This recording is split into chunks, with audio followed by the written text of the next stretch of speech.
çox düşmüş, yəni düşən suallardan birinə baxaq. 41-ci suala baxırıq. A, B 2 rəqəmli ədəd olduğunu bilirik. Üstündə xətt varsa, bu 2 rəqəmli ədəd deməkdir. Və ədədi üçün olarsa deyir ki, B bölü A nisbətini tapın. Gəlin baxaq.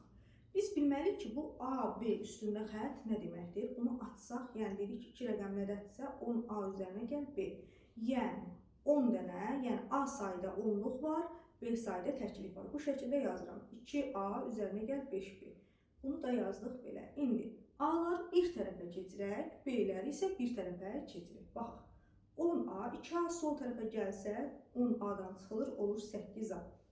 B də sağ tərəfə gəlsə, 5-dən çıxılır, olur 4B. Bu şəkildə aldıq. Hər tərəfi isə indi 4-ə bölsək, burada olur 2A bərabərdir B. Bu şəkildə aldıq. İndi bizdən B bölü A nisbətini istəyirsə, B-ni almışıq 2A.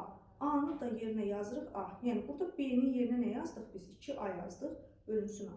Burada indi baxın, A-lar getdi, qaldı 2. Cavabımız oldu B variantı 2.